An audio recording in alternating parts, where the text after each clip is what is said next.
Oi, eu sou a Flávia. Eu sou a Isabela. E você caiu no Angu de Grilo.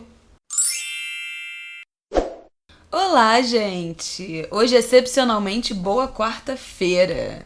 Anunciamos nas redes sociais ontem que a gente colocaria o episódio dessa semana um pouco atrasado, mas por um bom motivo, para já ter os nossos comentários sobre a vitória e a colocação e apuração do Carnaval 2020 do Rio. Esse episódio a gente está gravando em dois momentos, duas etapas. Na primeira parte que a gente vai falar de novo, vamos ter que voltar no coronavírus e esse reinício de ano. A gente está gravando na terça-feira de noite e depois da apuração a gente só vai fazer um acréscimo sobre o resultado com as nossas impressões. Pois é. Bom, em primeiro lugar, feliz ano novo. Acabou o carnaval, eu acho que eu sempre tenho o carnaval como meu terceiro Réveillon. O primeiro é o 31 de dezembro, o calendário oficial. O segundo é o dia de Iemanjá, o 2 de fevereiro, porque é uma festa, né, lá no Rio Vermelho, a gente já falou dela aqui no Angu de Grilo, que tem um sentido, né, de renovação de pedidos, de acerto de contas e um ritual muito assemelhado ao do Réveillon do Rio de Janeiro, todo mundo na praia, vestido de branco, desejando boas energias. Eu já até escrevi uma coluna uma vez sobre isso, sobre o segundo Réveillon. E o terceiro Réveillon é o Carnaval, porque efetivamente é quando se diz que o ano verdadeiramente começa. Então, o ano de 2020, se vai começar verdadeiramente nessa quarta-feira de cinzas, vai começar com duas grandes tensões globais em razão do alastramento da epidemia do coronavírus ou do Covid-19, implicações na área de saúde e implicações na área econômica. O mercado financeiro brasileiro ficou fechado no carnaval, mas mundo afora, onde houve negociação, as bolsas caíram muito com o temor aí agora desse espalhamento da epidemia pelo continente europeu, e tudo indica que brevemente teremos a confirmação do primeiro caso no Brasil, de um brasileiro de São Paulo que teve na Itália, onde no fim de semana as preocupações se acentuaram a partir do fim de semana, quando a Itália anunciou um número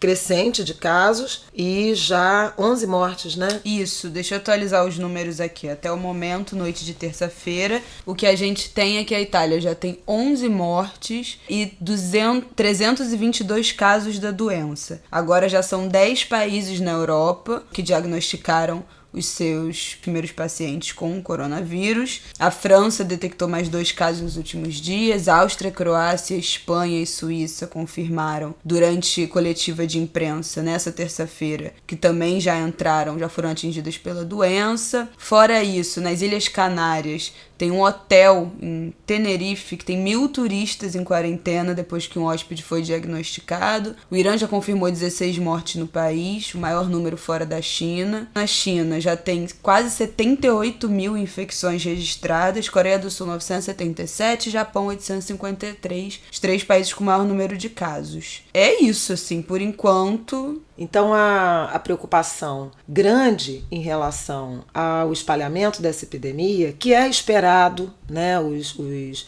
epidemiologistas, médicos, autoridades sabem disso. Como o mundo é muito globalizado, você tem tráfego aéreo, você tem intensas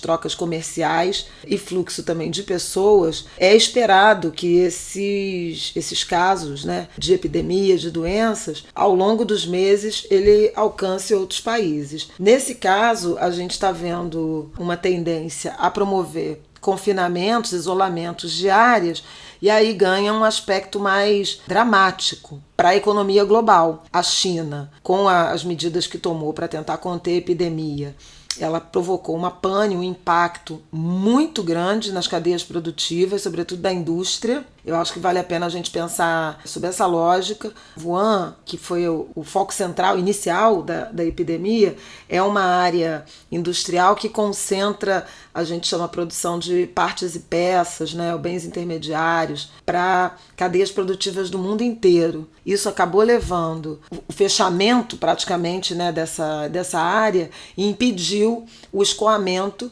de mercadorias, o que foi impactando fábricas no mundo inteiro, inclusive aqui no Brasil, na área de eletrônicos e também na área automobilística. Para vocês terem uma ideia, um dos momentos agudos aí de preocupação foi quando a Apple anunciou publicamente, em comunicado ao mercado, que faria uma revisão para baixo das receitas que ela esperava nesse primeiro trimestre, em razão dos efeitos da epidemia do coronavírus, porque ela tem a Foxconn, né, que fabrica iPhone, fica na China, naquela região, e ela estava com dificuldade de aumentar a produção ou dar andamento à produção dos iPhones. Então, ia rever para baixo as receitas, ou seja, vai vender menos, os consumidores vão comprar menos, as empresas vão lucrar menos, e isso provoca o que a gente chama de reprecificação, né? As empresas passam a valer menos e por isso as bolsas caem. Da mesma forma... Mas isso impacta o preço dos produtos? Fica mais caro, mais barato? Não, pode até no primeiro momento ficar até mais caro, porque como você tem escassez de oferta, né? Vai faltar, se os iPhone, se faltar iPhone, quem tem para vender vai vender mais caro. Depois normaliza, à medida que as coisas forem ficando sob controle. Agora, aí você vai ter uma recuperação, provavelmente a partir do segundo trimestre do ano, quando a produção for normalizada. Isso está acontecendo com cadeias produtivas de vários lugares. Eu acho que vale a pena também. Aí falei desse lado da indústria. Vamos chamar atenção para o setor de turismo, porque em vários lugares houve restrição de tráfego aéreo, né, de circulação de aeronaves. Na própria China teve um impacto brutal, que foi no feriado do Ano Novo, e muita gente deixou de viajar no país, um país numeroso, como todos sabemos, né, perto de 1,5 bilhão de habitantes. Isso impacta naturalmente a cadeia turística, de voos, de transporte também terrestre, de hotelaria. Eu acho que um setor dentro aí dessa indústria de turismo que pode também sofrer consequências em razão dessa epidemia é de cruzeiros marítimos, esse transporte marítimo, porque o caso do navio que ficou retido no Japão foi muito sério, foram acho que quase 100 casos, né, registrados dentro desse navio, casos de mortes também. Então, isso pode alimentar uma certa desconfiança em relação a viagens, né, em espaços confinados. A experiência do navio japonês foi muito ruim, porque as pessoas tiveram que ficar, não é ficar confinado no navio, interagindo, comendo, bebendo. Ficavam confinados nos quartos, nas cabines, com direito a sair, acho que 1 hora por dia, para tomar um pouco de sol. Deus, né? Então é praticamente uma experiência de penitenciária, né? Tinha um brasileiro que estava trabalhando nesse navio, segurança, e ele era responsável por manter as pessoas, ele era fiscal de corredor, digamos assim, manter as pessoas dentro das cabines. Então, essa é uma experiência muito traumática que a indústria de cruzeiros vai precisar realmente trabalhar, né? Essa questão da segurança, dos seus procedimentos, para não sofrer um baque. O que mais dá para dizer em termos de impacto econômico? Os Estados Unidos já avisou a população, né? Centro de Controle e Prevenção de Doenças informou para os americanos que eles devem se preparar já para a chegada do coronavírus no país, porque a expectativa é que essa chegada vai ser ruim por lá. Então já começaram a alertar as pessoas. Segundo o secretário de saúde, disse que os departamentos de saúde federais e locais precisarão de até 300 milhões de máscaras para os profissionais de saúde e ventiladores adicionais para os hospitais se prepararem para um grande surto de coronavírus. Então eles já estão esperando o pior. Lembrando que o caso no Brasil foi confirmado a presença do vírus no primeiro teste, mas ainda precisa da contraprova. Então o segundo teste, que é o que realmente confirma o caso, ainda não foi feito, mas o primeiro teste já deu positivo. É bem improvável que se confirme, mas na terça-feira de noite agora não teve o segundo teste ainda, então fiquem ligados aí na atualização se vai confirmar ou não. Isso. Eu estou aqui também com a nota do Ministério da Saúde do Brasil, que foi da segunda-feira, né, dia 24, segunda-feira de Carnaval, falando que o Ministério da Saúde ampliou para mais a lista, né, de países que foram incluídos em análise de casos suspeitos mais 8 países. Então, o Brasil está trabalhando com Alemanha, Austrália, Emirados Árabes, Filipinas, França, Irã, Itália e Malásia. Na sexta-feira, dia 21, ela já tinha incluído Japão, Singapura, Coreia do Sul, Coreia do Norte, Tailândia, Vietnã e Camboja. E a China, naturalmente, que está desde o início. O Ministério da Saúde está ampliando aí o nível de segurança. Como a Isabela tinha falado, um primeiro exame positivo no Brasil, esperando contraprova, mas a confirmação de algum caso no Brasil, ela acende um alerta muito grande para a América do Sul. Por que isso? Porque as portas de entrada para o continente, para a região, pelo Atlântico, é o Brasil, é São Paulo, né, que é o grande hub de entrada de voos internacionais, e pelo lado do Pacífico é o Chile, né, Santiago do Chile. Então, todas os órgãos de saúde da América do Sul observam muito o que está acontecendo no Brasil e no Chile para tomar suas posições, porque a partir daí há um risco maior de espalhamento. Então, a confirmação de um caso no Brasil, se ela acontecer, vai acender alertas por nossos vizinhos sul-americanos. As previsões para a economia global, elas estão sendo atualizadas em razão dessa redução da atividade econômica provocada por essa questão. Quem é que ganha com isso? Quem é que costuma lucrar e ter melhores perspectivas econômicas? É a indústria da saúde, né?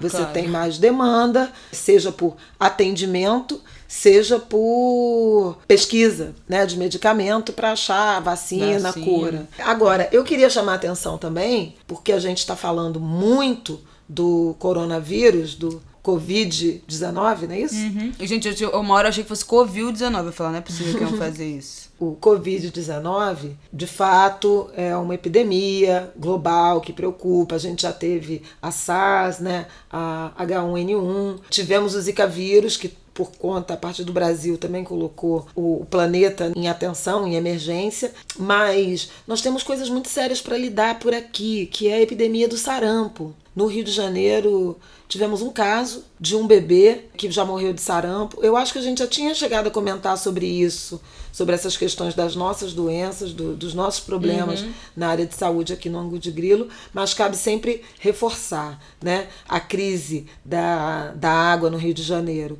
levou a uma suspeita de que pode haver um aumento do número de casos de dengue, que é uma doença que acomete os brasileiros, o Rio de Janeiro, há muitos anos. E a gente está vivendo esse aumento aí do número de casos de sarampo. Aliás, tem campanha de vacinação acontecendo, Brasil afora. É importante se informar. Aqui no Rio, a campanha ainda está em andamento, vacinando pessoas de até 59 anos. É importante a gente se prevenir em relação a isso, porque o poder de contaminação do vírus do sarampo é muito maior do que o do coronavírus. Ah, sim. Cada infectado pode contaminar, né, infectar outras 17 a 18 pessoas. Então, é algo assombroso se você imaginar uma comunidade, né, uma comunidade escolar, uma comunidade... Um bloco de carnaval. Um bloco de carnaval, que, enfim, já passou, mas assim, uma escola, uma empresa, né, grupos que trabalham juntos, universidade, vizinhança, né, familiares. Então, vamos prestar bastante atenção nisso. E eu queria lembrar que vacina é pacto social, né? Assim, é meio inacreditável pensar que a gente em 2020 ainda tem que falar sobre isso, ou pelo menos voltar a falar sobre isso nos últimos anos, com o crescimento de movimento anti-vacina, que é totalmente fundado em pesquisas que já foram desmentidas, hipóteses que não tem nada de científicas, fake news da pior qualidade. Então, reforçando que isso é criminoso e vacina é pacto social. A gente não se vacina só para prevenir a doença na gente, mas também para proteger pessoas que não podem ser vacinadas por N motivos. Pelo amor de Deus, gente. É muito importante. A Secretaria de Saúde do Rio de Janeiro, inclusive, fez uma ação de sábado a segunda, eu cheguei a divulgar isso nas minhas redes, com um posto de vacinação contra o sarampo, lá no Sambódromo, na Marquês de Sapucaí. Eles postaram aqui o resultado: 568 pessoas foram vacinadas nos 3 dias de plantão, que foram sábado, domingo e segunda. Mas é importante ir aos postos de saúde e quem não foi vacinado, se vacinar. Achei aqui no dado, no Ministério da Saúde, tá, gente? Tem regras, em alguns estados usam até regras diferentes. Dose 0, crianças de 6 meses a 1 ano, tem que vacinar. A primeira dose quando completar 1 ano. A segunda dose aos 15 meses, em tese seria a última dose para a vida inteira. Então, bebês de até 15 meses têm que ter tomado 3 doses da vacina. Adultos, se tomou só uma dose até 29 anos de idade, tem que tomar a segunda dose. Quem já tomou 2 doses, tem comprovação, não precisa se vacinar novamente. Lembrando que dose só conta a depois de 1 ano de idade. A primeira, até 1 ano, não conta como ter tomado uma dose depois para a vida adulta. De 6 meses a 1 ano, eles chamam de dose 0. Até 1 ano. Né? Ao completar 1 ano, a primeira dose, aos 15 meses, a segunda dose. Adultos, como eu falei, se tem até 29 anos e tomou só uma dose, quando se consegue comprovar só uma dose, tem que tomar a segunda. Se já tem de 1 a 29 anos e já tomou comprovadamente 2 doses da vacina, não precisa se vacinar de novo.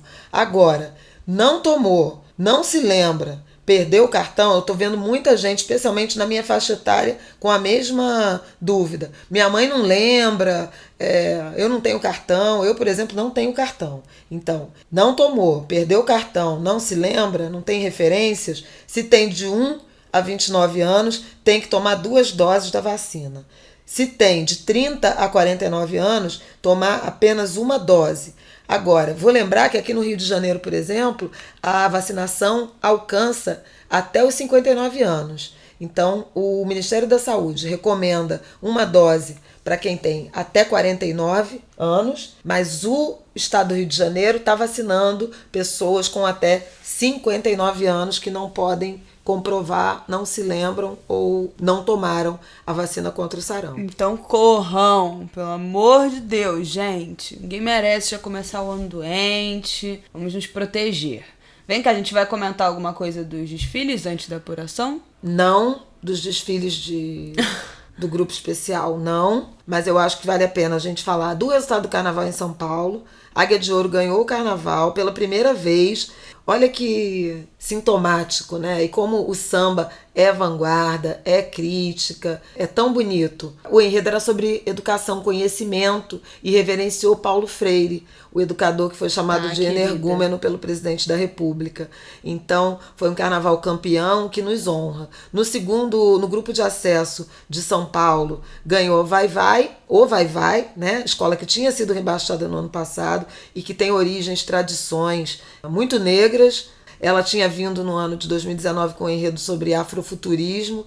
Não foi feliz, tem muito problema político, muita briga política na escola, mas aparentemente Vai se recuperou, mostrou o tamanho que tinha e volta no ano que vem ao Grupo Especial de São Paulo. A mesma coisa a gente espera que aconteça aqui no Rio de Janeiro com a Imperatriz Leopoldinense. Isso. Bom, tudo indica, né? Foi o melhor desfile do Grupo Especial, o Grupo de Acesso, que agora chama Série A. Foi o melhor desfile da Imperatriz. E vamos ver, eu acho que a grande expectativa da apuração da Série A é ver o que vai acontecer com o Império Serrano. Exatamente. Que foi, assim, um desfile triste, lamentável. Não sei se vocês viram nas redes sociais. As baianas desfilaram sem saia, além de vários componentes sem pedaços de fantasia, várias alas sem chapéu, com sapato, cada um com um sapato.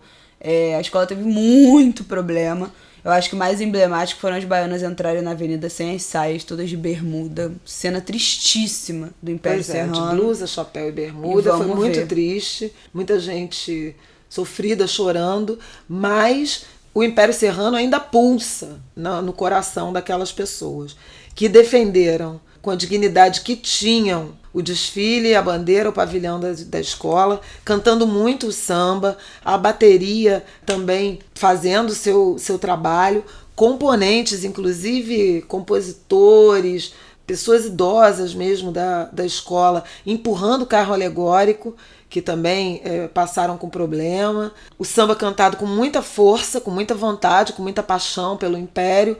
Eu torço sinceramente para que o Império seja poupado de mais um rebaixamento e que a partir dessa experiência tão trágica, eu acho que foi o pior desfile da história do Império Serrano, imperianos amigos que eu tenho históricos, tão desolados, Marcelo Moutinho, o próprio Luiz Antônio Simas, que fica que nem criança com o estômago gelado na manhã do dia do desfile, muito desapontados, e eu como cria, né, da Grande Madureira ou do Grande Irajá, que sempre simpatizei muito e frequentei a quadra do Império Serrano, faço aqui minha promessa de participar dessa força-tarefa de revitalização do Império Serrano, porque o Rio de Janeiro não pode existir sem o Império Serrano. O Império Serrano é um fundamento carioca. Tá, querida.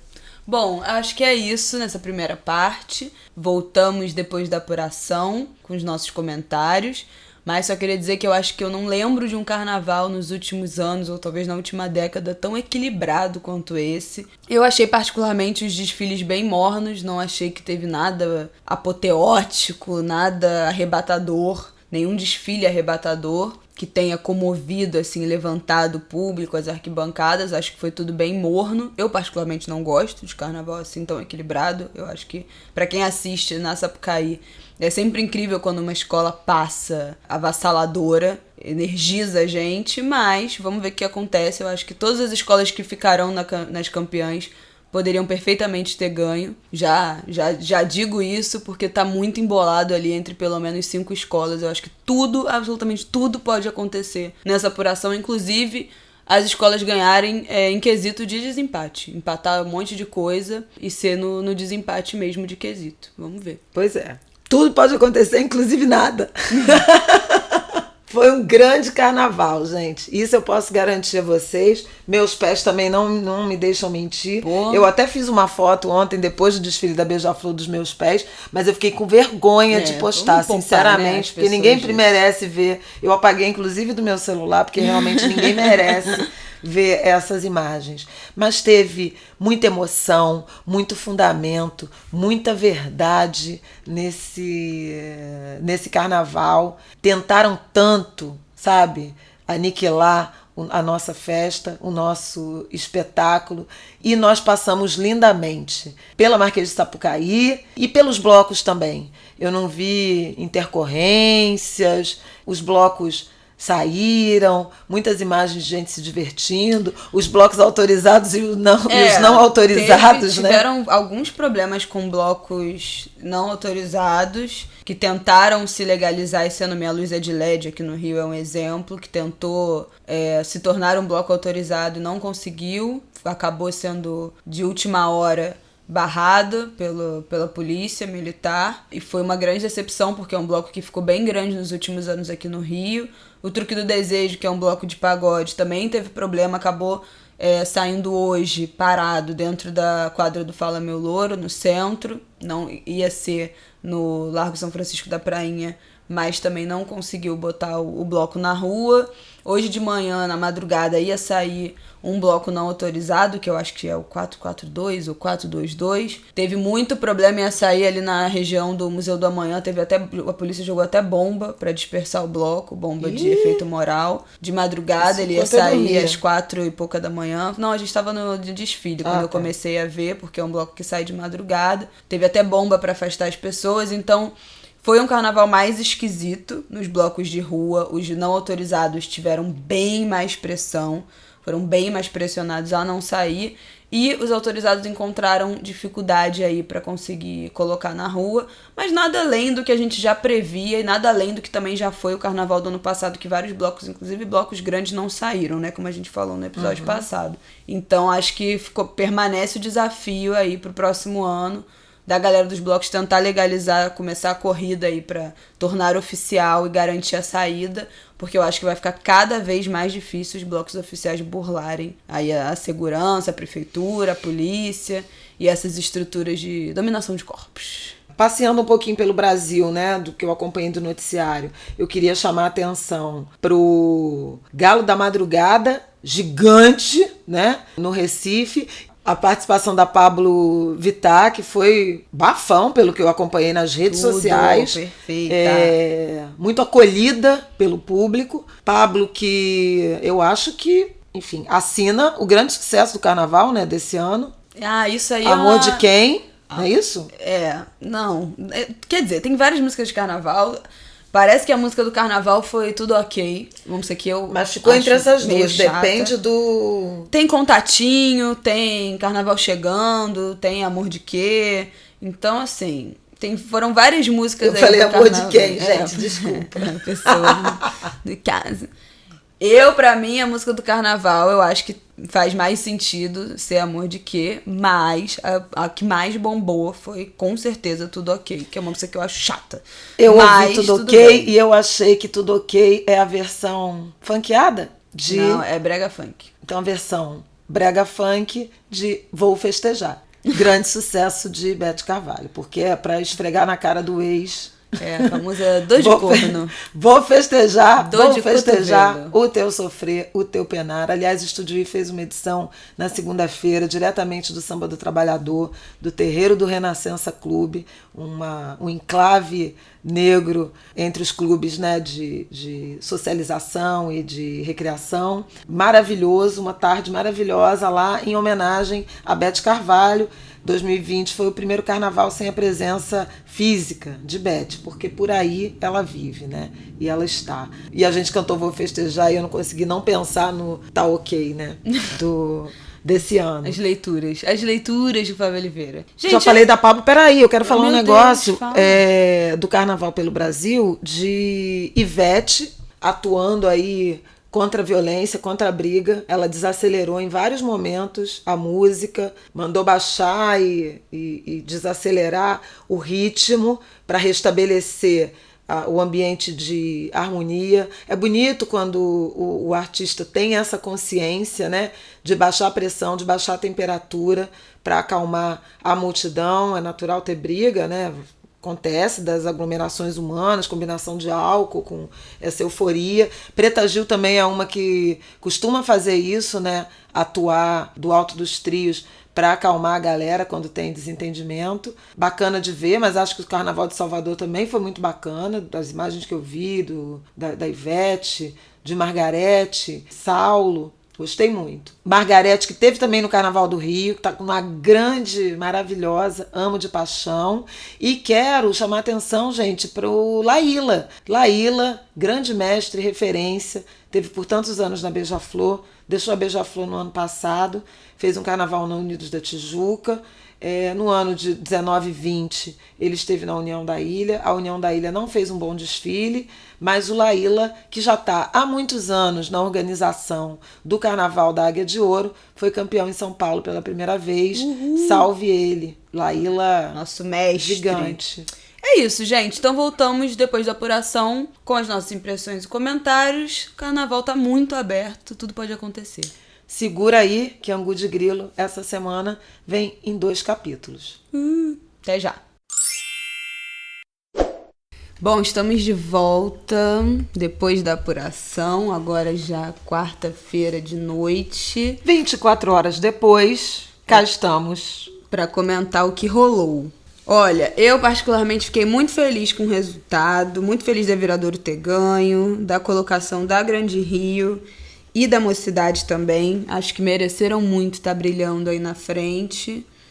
Eu fiz um palpite no Twitter mais cedo. E eu queria dizer que eu só errei o top 6 pela Portela, que eu botei a Portela no lugar do Salgueiro, que eu realmente não esperava que o Salgueiro fosse para as campeãs, mas tudo acontece.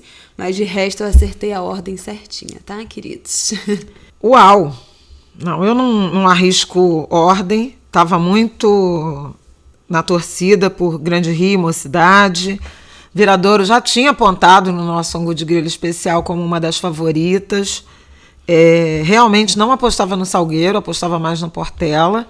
E o Salgueiro teve, de fato, um desempenho surpreendente, porque ele ficou, inclusive, à frente da Mangueira num carnaval em que ele estava muito bonito, mas que havia uma inadequação em relação, isso eu continuo repetindo, uma inadequação entre a história que foi apresentada, né, visualmente, e a história, a biografia do Benjamin de Oliveira. Eu acho que tinha muito circo e pouco Benjamin no desfile do Salgueiro, que foi realmente muito bonito. Agora, o ponto fraco era o samba.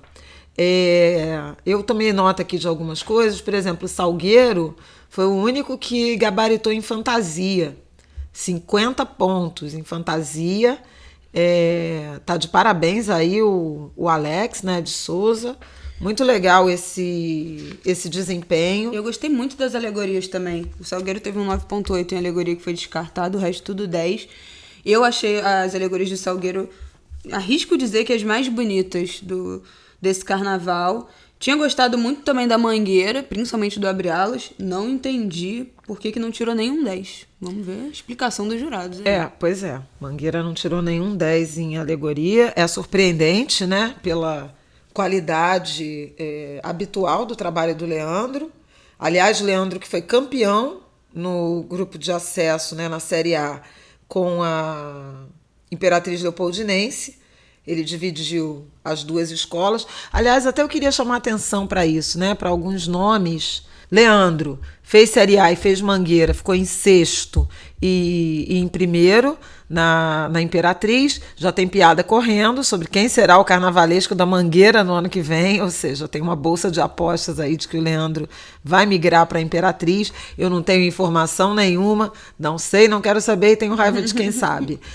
Eu quero o melhor para todas as escolas, mas a Imperatriz volta ao grupo especial, lugar que é dela, né? De onde ela não deveria ter saído, saiu por um desvio, e espero que ela se reencontre, caminho que foi feito pela Beija-Flor e pela Grande Rio nesse carnaval, com grande sucesso, né? A Grande Rio reencontrou seu território com o enredo sobre Joãozinho da Gomeia, sua comunidade, fez um carnaval brilhante, perdeu, poderia ter ganho o título, perdeu porque cometeu alguns erros e foi punida pelos erros, justamente pelos erros que cometeu. Todas as escolas tiveram punição, né? E eu acho que a maioria das punições eu achei bem justas. Muito assim, justas. Da colocação. O Grande Rio perdeu em evolução e realmente teve problema, porque o Abre Alas entrou em duas partes, fez buraco, o quarto carro teve problema para se locomover na avenida. Salgueiro perdeu bastante ponto em São Benenredo, que não era bom mesmo. Isso. Então, né, bem mais do que justo. Beija-Flor perdeu ponto em evolução. Eu achei que deveria ter perdido até mais, porque a escola ficou muito tempo parada, porque também teve problema de entrada do último carro e depois correu muito. Perdeu mais ponto ainda em harmonia, o que eu não entendi muito bem. Mas talvez tenha até a ver com essa correria e tal, ter prejudicado o canto da escola, né? Mas acho que a Beija-Flor está viva, não pode ficar envergonhada, nem acanhada, nem revoltada com esse resultado. A Mocidade ficou devendo uma apresentação exuberante, acho que por isso acabou em terceiro lugar. Alguma coisa aconteceu com a bateria, porque ela não teve, não gabaritou. Né? O Simas disse que foi bem irregular a bateria, estava oscilando muito e teve problema com um surdo de terceira, que parece que estava respondendo o toque pelo carro de som e os outros surdos estavam pelo MES de bateria. Então eles estavam um toque na frente, ou enfim, descompassados de algum jeito. Isso é uma coisa que o Simas já tinha sinalizado durante o desfile. Simas é o Luiz Antônio Simas, historiador, pesquisador e bamba, né? Jurado do Estandarte de Ouro e bamba do Carnaval. Eu acho que a Beija-Flor também, eu queria destacar a comissão de frente, que me emocionou profundamente. Ela dividiu aí opiniões e corações, pontuou muito bem. E eu achei que foi muito bonita, porque é uma leitura afrofuturista. Aliás, a gente já falou sobre isso, sobre afrofuturismo em outros episódios do Angu de Grilo. Eu acho que quem puder ver a reprise desse desfile e assistir novamente a comissão de frente da Beija-Flor, acho que é uma experiência de afrofuturismo. Ela dialoga com a arte de rua, né? com a estética Mad Max, ao mesmo tempo que reverencia Exu, que faz um xirê, uma roda de dança muito inspirada, né, em Exu, nessa divindade das ruas, da comunicação, do movimento na mitologia africana, iorubá. E achei muito interessante a comissão de frente da Beija-Flor. Uma novidade, porque a Beija-Flor costuma ter problemas nesse quesito. Pois é. Nossa, historicamente. Viradouro também perdeu ponto em alegoria e adereço, que também mereceu, porque o último carro deu problema no LED. Essa mania, né, que as escolas de samba têm hoje em dia de botar coisa de LED, que aí na hora não acende, queima, etc e tal. O mesmo que aconteceu com a Tijuca na comissão de frente, que um dos lápis lá chegou pelo menos no setor 10, o lápis mais do topo da comissão de frente. Não funcionou, o LED estava apagado. Uma comissão de frente estranhíssima, inclusive. Então, já que você falou da Tijuca, que também não foi bem, né? Eu acho que vale a pena a gente pontuar sobre o desempenho de alguns carnavalescos, né? Os carnavalescos mais experientes versus os jovens, né, a nova geração. A gente tem uma lástima, a Rosa Magalhães sendo rebaixada para a Série A com a Estácio, o Laíla também com a União da Ilha, que fez um desfile realmente muito ruim, problemas de enredo, a segunda alegoria, problema de alegoria. A segunda alegoria da União da Ilha era um ônibus de linha, encapado da Feira Transport. Era a segunda alegoria. Não dá. E eu acho que foi até generoso a nota, porque a União da Ilha, a nota mais baixa que teve de alegoria foi um 9.6 que foi anulado. Depois teve 9.7, 3, 9.8. Gente, não tinha o segundo carro. Não era um carro alegórico aquilo. Era um ônibus da FETransport. Então temos Laíla e Rosa rebaixados, 2 ícones do Carnaval do Rio de Janeiro. Nós tivemos a Unidos da Tijuca em 9º, né? Então o Paulo Barros, que no ano passado foi vice-campeão com a Viradouro, agora campeão, foi para 9º. Ele está repetindo. Em 3 anos, ele teve 2 colocações na 9ª posição. Ele foi 9º com a Vila Isabel também, no ano de 2018. E saiu da Vila Isabel para Viradouro, foi vice, saiu da Viradouro, voltou para Tijuca, tirou em 9º. Em São Paulo, onde ele assinou o Carnaval da Gaviões da Fiel, foi o primeiro desfile dele, primeiro ano dele como carnavalesco em São Paulo. O resultado também não foi bom, ficou em 11º lugar. O que significa que talvez surgira uma necessidade aí de renovação, talvez um modelo que tenha se esgotado. Eu acho que, infelizmente, o mesmo recado cabe ao casal Renato e Márcia Lage, na Portela. O desfile deles não foi bem compreendido, né? Também, a Portela também não teve boas notas em fantasia. Eu também achei o desfile repetitivo, as fantasias repetitivas, enredo sobre indígena é complicado. Outro monstro sagrado do carnaval, em termos de comissão de frente, também não pontuou e não vem pontuando muito bem, que é a Carlinhos de Jesus. Não teve um bom desempenho na comissão de frente da Portela. Então a gente tem aí alguns recados muito claros na direção de figuras mais tradicionais do carnaval tendo seu desempenho questionado, mal avaliado, e por outro lado a ascensão das novas estrelas. Leandro Vieira já consolidado como um grande carnavalesco, 2 campeonatos em 5 anos, né? E a Mangueira sempre disputando, né?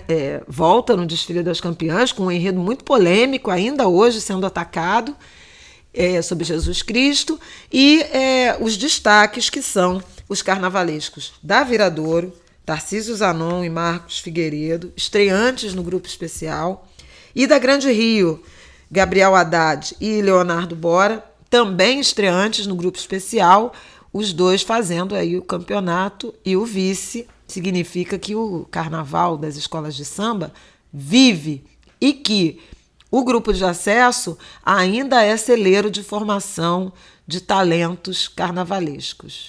Eu queria fazer só um comentário do Paulo Barros, que eu vi muita gente no Twitter se questionando durante a apuração de São Paulo. Mas o que aconteceu com ele? Gente, o que aconteceu é que ele segue a mesma fórmula há 10 anos, né? Desde o Segredo, que foi o carnaval que eu acho que projetou, depois do DNA, né? 2001, ali, da primeira alegoria humana dele, que projetou ele com aquela comissão de frente e fez ele ganhar até outros títulos depois estranhíssimos, como o Acelera Tijuca, que eu realmente não me esqueço, eu me recuso a esquecer isso, porque para mim foi um escárnio. E ele segue a mesma fórmula. Quem viu o desfile esse ano da Tijuca viu que eram os mesmos caixotes encapados de preto, pessoas saindo de dentro da alegoria para fora, fazendo coreografia. Tinha um carro da Tijuca que era das favelas, que parecia que os componentes estavam com camisa de ensaio técnico, que era a camisa do enredo da escola, não era fantasia. Então, umas coisas muito estranhas, mas que é mais uma repetição do que ele tem feito nos últimos 10 anos do carnaval. A diferença que eu achei em relação ao ano passado na Viradouro é que a Viradouro colocou uma trava. Falou, olha, vamos até certo ponto aí nessas alegorias, nessas inovações, nessa tecnologia, nesse Cirque du Soleil, mas temos que manter também algum tradicionalismo, e foi uma ótima combinação. Então eu acho que a questão do Paulo Barros precisa de alguém para botar limite, e a Tijuca não tem colocado limite nele desde lá de trás. Então acho que é isso aí que tá difícil. Alguém vai ter que botar uma trava aí. Exatamente. Veja que a Isabela citou a Viradouro, ele foi campeão pela Portela, uma escola tradicionalíssima, que né? Também deu uma freada. E ele respeitou muito essa... Num primeiro ano não, né? Foi complicado aquele ano da comissão de frente, do Abre Alas, que jogava água, né? Uma comissão de frente que jogava água, que atrapalhou o casal. Mas no ano em que foi campeão, ele respeitou muito as tradições, as características da Portela e teve um excelente resultado. No ano passado, com a Viradouro, ganhou o vice-campeonato com um desfile plasticamente, esteticamente muito bonito e ainda que com um enredo meio confuso, meio incompreensível,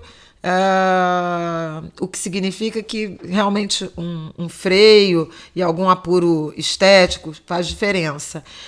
Foi um carnaval também que eu acho que as dificuldades orçamentárias das escolas de samba de modo geral também ajudou a tirar ponto e a equilibrar, né? Foi um carnaval de poucos enredos patrocinados, isso deu um pouco mais de homogeneidade aos desfiles, em alguma medida não teve uma supremacia de determinada agremiação em razão de patrocínios volumosos, embora a Viradouro tenha largado em vantagem do ponto de vista de estrutura, de capacidade de financiamento. Já até falamos porque aqui. A gente falou também no outro, a Aida não lembrou disso, ela recebeu um patrocínio da Prefeitura de Niterói, coisa que o poder público no Rio de Janeiro não pôde ou não quis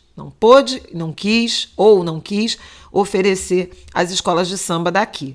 Então, essa capacidade de organização da Viradouro, eu acho que também fez diferença no resultado final. Mas, volto a dizer, mérito da Viradouro, porque escolheu um enredo belíssimo, desenvolveu esse enredo de uma forma absolutamente deliciosa, bonita, respeitando fundamentos, tinha um bom samba, tem um grande intérprete, tem um grande casal, fez uma linda comissão de frente. Então, assim, respeitou componentes da escola, respeitou as homenageadas, ensaiou muito, levou a comunidade, fez a comunidade se comprometer com o enredo, com a história, com o samba. Então, tá de parabéns. Mesma característica eu destaco na Grande Rio, errou aí na entrada do desfile, cometeu erros de evolução que podem ter custado o título, mas produziu um grande samba e um grande desfile a partir de uma história muito bonita de Joãozinho da Gomeia, a partir do reencontro com seu território de origem, Duque de Caxias, e encampando aí explicitamente a bandeira contra a intolerância religiosa, um mal dos nossos tempos, em particular no Rio de Janeiro e na Baixada Fluminense. Eu acho que é isso, né? Eu queria só falar mais agora da apuração da Série A, né? Império Serrano se livrou do rebaixamento, mesmo com um desfile trágico, o pior desfile da história do Império Serrano, É o que todos os imperianos falaram, a gente comentou aqui mais um pouco antes aqui no programa. Mas eu achei um certo exagero a salvada que deram. A menor nota do Império Serrano em fantasia, que eu achei, assim, realmente um pouco demais, dado que as baianas desfilaram sem saia, tiveram várias aulas que faltava chapéu, que cada componente estava com um sapato, carro alegórico que as pessoas estavam com macacão de uma cor só e o costeiro era feito de bexiga de festa inflada, que não era uma fantasia. Não, gente, aquilo ali não tem a menor condição. A menor nota do Império Serrano em fantasia foi 9.7, que foi descartada, e as outras 3 foram 9.8. Então, assim, gente, eu acho até que dava. Eu entendo a boa vontade de salvar o Império Serrano, é óbvio. É uma escola em que a bandeira pesa muito, mas eu acho que dava para ter salvado em outros quesitos, sem fazer um escárnio desse, né? Porque outras escolas que desfilaram completas tiveram a mesma nota, até notas menores. A Renascer de Jacarepaguá, por exemplo, teve 2 9.7 e 2 9.8. Então teve uma nota menor do que a do Império Serrano, que as baianas desfilaram de bermuda. Então, achei esquisito, achei um pouco demais. Mas, enfim, permanece o Império Serrano e esperamos que se reconstrua, né? A partir de agora. É isso. Eu reafirmo aqui minha profissão de fé, meu compromisso assumido de participar, ajudar, colaborar com a reconstrução do Império Serrano. Eu acho que ele teve uma chance preciosa de se reafirmar e de se reencontrar a partir aí dessa experiência dramática que foi o desfile de 2020, que venha um novo império no ano que vem. E aí vou fazer uma rápida aqui passagem de estudos apontam ou estatísticas apontam. Já lembrei que o Salgueiro gabaritou em fantasia. Eu anotei também que Viradouro, de Alma Lavada, sobre as ganhadeiras de Itapuã, Mangueira, a verdade vos libertará, sobre o Jesus progressista, e Grande Rio, Tata Londirá, Joãozinho da Gomeia, gabaritaram em enredo e foram mesmo 3 ótimos enredos. Ninguém gabaritou em alegoria. Eu acho que isso tem a ver com questões também de recursos financeiros, né? Havia imperfeições.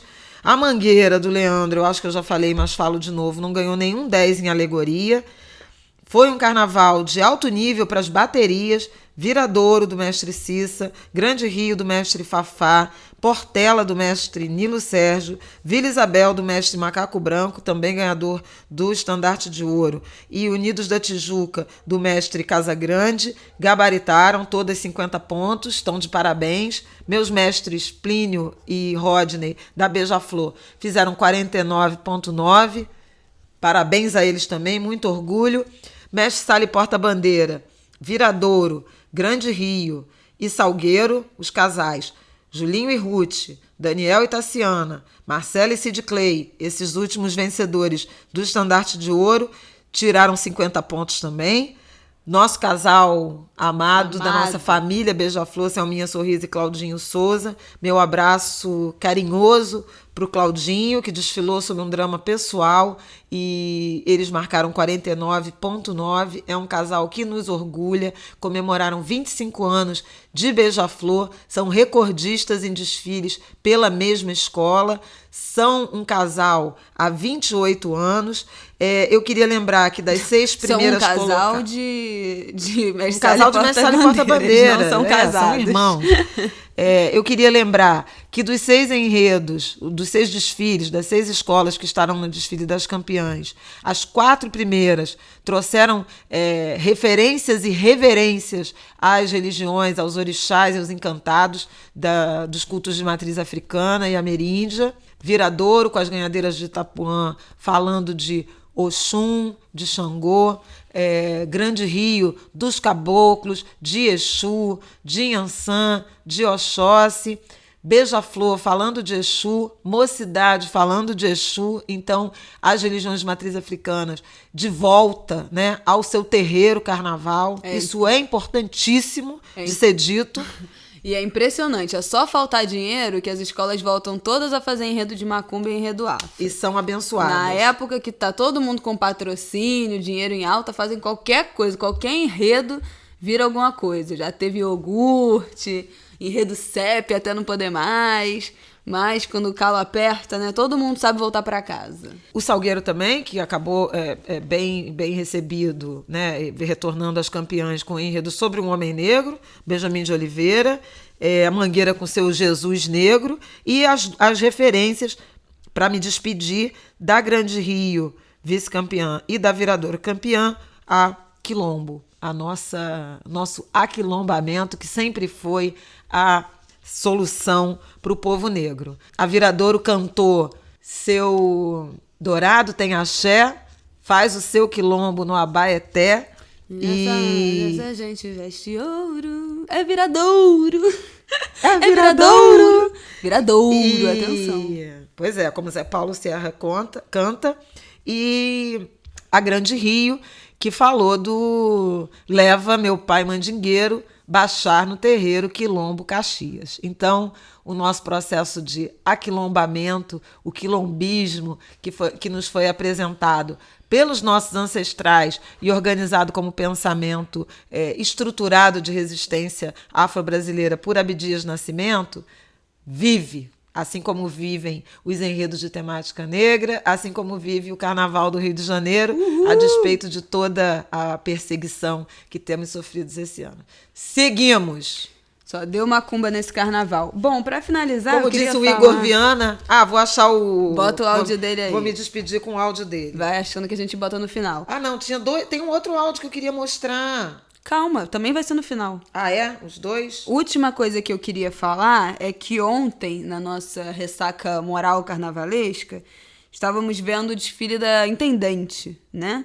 No Rádio Arquibancada, que transmite o desfile da Intendente. A gente nunca foi, porque terça-feira é o dia que a gente está humilhada, exausta, derrota total, queremos isso. Vamos ver se ano que vem a gente se preserva para conseguir ir. Mas a gente começou a ver atrasada, vimos basicamente 2 desfiles da Acadêmicos de Engenho da Rainha. Lins Imperial. Que fez a Pinar, enredo da Pinar. E a Acadêmicos de Engenho da Rainha fez um excelente enredo sobre o Nordeste contado a partir de filmes brasileiros. E aí falaram de vários filmes, O Paió, Dona Flor, Central do Brasil, Alto da Compadecida. E a justificativa do enredo tem uma filmografia com mais de 30 filmes que eles usaram para construir o enredo, brasileiros que falam e se passam no Nordeste. Então é uma ótima lista para se procurar e assistir aos filmes. Realmente o trabalho de pesquisa foi sensacional, um enredo muito bom, que incrivelmente ainda não apareceu no grupo especial, mas daria um ótimo desfile. Posso soltar aqui o... Vai, som na caixa. Alô, Flávia! Nunca foi sorte, sempre foi macumba! Esse foi o grito de guerra de Igor Viana, que virou mantra, né, gente? Vamos combinar. Arrasou. Bom, acho que é isso. A gente vai fechar o programa com áudio de uma amiga incrível, muito especial, perfeita. Não sei se vocês vão reconhecer a voz, mas a gente vai apresentar, que falou um pouco sobre essa festa que é o Carnaval, que a gente tanto ama. E já nos despedimos por aqui. Feliz Ano Novo para todo mundo. Agora começa a corrida do Carnaval de 2021, daqui a pouco começam as movimentações de carnavalesco entrando e saindo das escolas, escolha de enredo, vamos ver o que acontece. Tem as justificativas dos jurados que vão sair daqui a pouco também, que é uma coisa boa de ver para entender melhor as notas. E é isso, fiquem aí com essa mensagem de Conceição Evaristo. Oi, Flávia, muito obrigada, minha filha, viva nós, que a potência do Carnaval, essa alegria como resistência, essa alegria como crítica, essa alegria como possibilidades mesmo de compartilhamento, de cumplicidade, que nós possamos, durante todo esse ano, viver a alegria com todos esses sentimentos, né? Com todas essas possibilidades. Um beijo, amiga, um beijo. Um beijo da Conceição Evaristo, meu e meu. Para vocês, até semana que vem. Beijos!